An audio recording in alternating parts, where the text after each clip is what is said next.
So, welcome, friends, to the next discussions in the Economics for Everyone series. We have been discussing about the area of schools of economics and interesting area which speaks about ideas which shaped uh, economics and economies. That's what I would say. So we had started with the mercantilists and physiocrats. Then we saw the classical schools of economics. We started with the founding father of modern economics and classical schools of economics, Adam Smith. Today we'll briefly discuss about one of the leading economists from the classical schools, David Ricardo.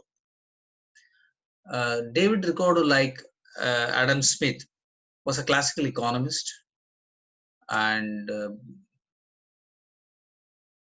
is best known for his theories on factors of production, like theory of rent, labor theory of value, profits, international trade theory, theory of comparative advantage. So you can see, like Adam Smith, another influential economist, David Ricardo's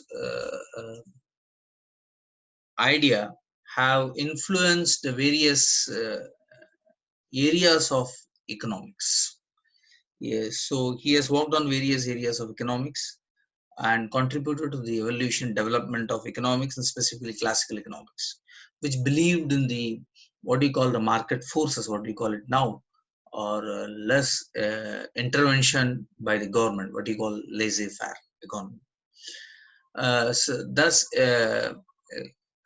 David Ricardo and several other economists also simultaneously independently discovered the law of diminishing marginal returns, which plays very crucial in economic debates even now. Okay, he was well known in his work called The Principles of Political Economy and Taxation, 1870. Okay, there are a lot of interesting facts which we'll discuss about him later.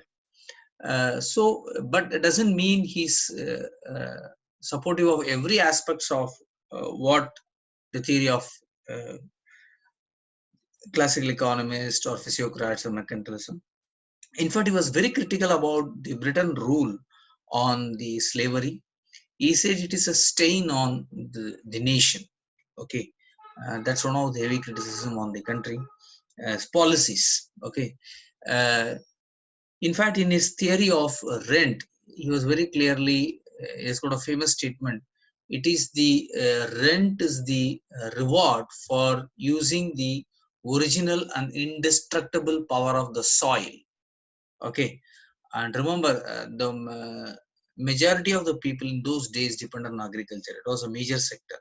So the examples are obviously from the use of land, agriculture. Origin, he said very clearly, original and indestructible power of the soil.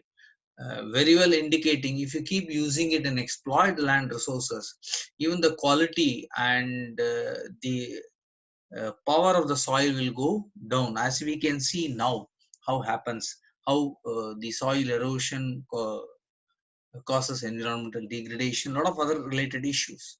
So that's something notable about this. So he had a different point of view in all of this. For example, when we talk about his international trade theory, he slightly differed from Adam Smith theory of absolute advantage theory. He proposed a comparative advantage theory. Basically, the international trade theory of Adam Smith, absolute advantage, says countries should focus on what they are good at. And let us say there are two countries, one and two, produces two products, A and B. If the country one is good in producing A, it should focus on A. Country two in producing good in producing B, it should focus on B. So they should produce, so they can produce both of these goods in a better quality at a lower cost and exchange it. So what happens? You get a better quality at a lower cost, benefits, consumer benefits go up, and the resources are not wasted because if they are efficient in producing these goods. Ricardo's question: what if country one is good in producing both A and B? Then what it should concentrate. So should it export, produce everything and give it to country two, which they will not do anything? He said between A and B what it is good at. It is not that comparative advantage over other country. It is how efficiently you produce between A and B what it is. That was in his comparative advantage theory. Ricardo suggested that there is a mutual nation benefit even now from trade, even if one country is more competitive in every area than its trading counterpart, and that a nation should concentrate resources only in industries where it has got a comparative advantage. That is in those industries which has got a greatest efficiency of production relative to its own alternative use of resources, because it is about usage of resources. So I only focus on those goods even if I'm good at all the products, which I can use the resources at a better way and leave it the rest of it to the counterpart country.